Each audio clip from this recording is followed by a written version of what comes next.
When I was an undergrad, I had planned on going to law school. So most of my undergrad studies were based on me eventually ending up at law school.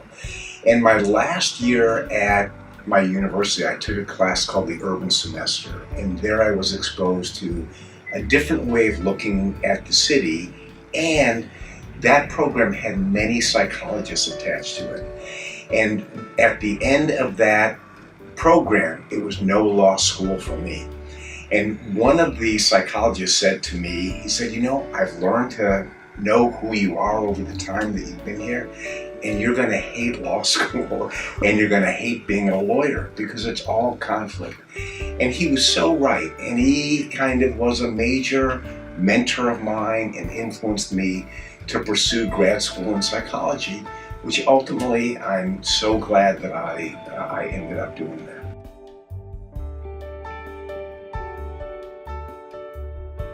Practice is divided up into a few different areas. One is I see children, I see adolescents and adults.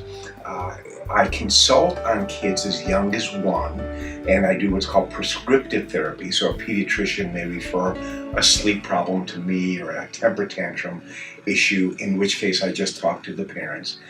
Then among the kids and teens that I see, I kind of specialize in OCD behavior, anxiety behavior, as well as depression. And for the adults, I like to see life-changing kind of events. So if they're going through a marriage, or if they're going through a change of career, or they're going through anxiety, depression, OCD as well, I enjoy seeing them. I also do and have gotten into the area of high conflict divorces. So in that area, I see children whose parents are going through high conflict divorces.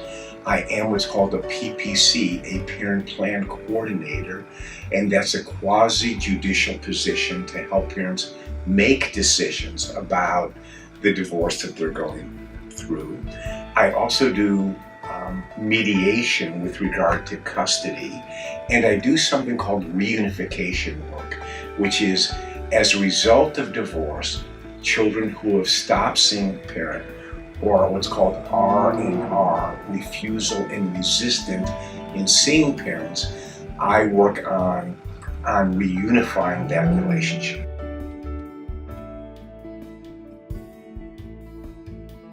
Well, I was trained kind of analytically, and then over the years I began to see that combining some analytic work with cognitive behavioral work was really the way to go for me. So I went out and I got some additional training in cognitive behavioral work, kind of postdoc work. I took a number of CEUs in that area. I paid for supervision in that area. And so that was an area that I really found was helpful for me. About 20 years ago, I began to see a number of children whose families were going through divorce and high conflict divorce. And I began to see the impact of that divorce on these kids. And so I began to get interested in that area. I joined an organization that deals exclusively with families going through divorce. Again, I paid for supervision. I started a study group with 9 other people in which we study and discuss families going through high conflict divorce, current literature in high conflict divorce. I now go to the big conferences on it. I'm a speaker at those conferences, but I found it to be an area that combines a lot of different areas of interest of mine.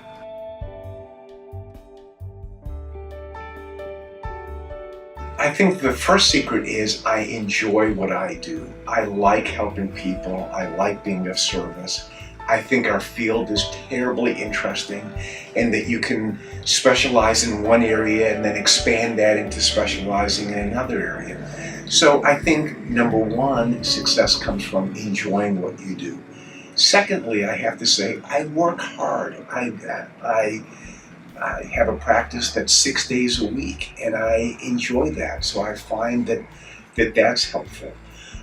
I enjoy talking to other professionals, and I find that that leads to success. And so I'd say a combination of those things help me in terms of being successful.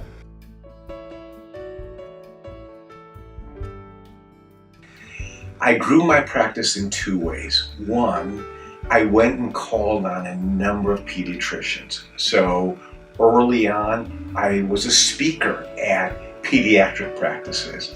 I went to PTAs and churches and temples that had schools associated with them. And I said, I'd love to do a talk for you one night for free. Would you be willing to do that? And I put together many talks so that I would do that and get a number of people to come to those. I also learned parent training early on, so I was able to offer that as a service. And so I'd go to a church or temple or school, I would do parent training that would last 6 or 8 weeks. And invariably from that, I'd pick up some private clients as well. I also think that early on in my career, I turned to a mentor and I said, how do you build a practice? And he said to me in kind of a facetious way, but it was true, go out and introduce yourself to 10,000 people. And I think that's really important. I think networking, hanging out with people, hanging out with other psychologists, letting people know what you do is important. I've done a number of media presentations on the news and on it being interviewed for newspapers, and I found that was helpful as well. So all of these things combined towards helping grow my practice. I give back in a few ways. One is there's some people that I see at low fee, and that is also true in the high conflict divorce area. Sometimes something will tug at my heart and they just can't afford my fee, and I'll see them. I've also done supervision for people who can't afford my fee, so I'll go ahead and just volunteer and do supervision for them, and I give back in that way. And then I have a number of charities that I give back to by working for them, etc., that has nothing to do with the field of psychology, but it has a lot to do with helping people, which is what I view as the basis of being a psychologist.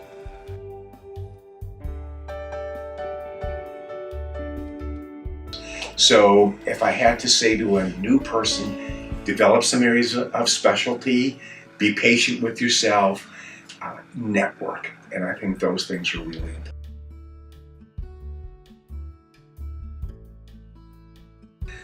Well, I think it's easier now that my kids were grown, and it was much harder when the kids were younger. So I always try to make sure that I spend a portion of the day, oftentimes morning, working out.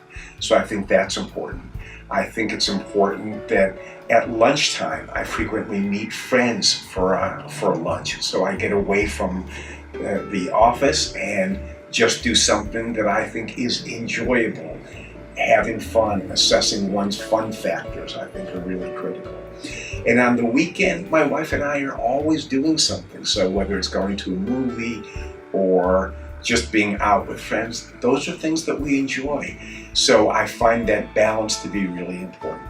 One of the other things that I wanted to say is that I think my training in meditation, and for me, mindfulness, has been really helpful. It's been helpful in teaching me and helping me learn to calm the mind.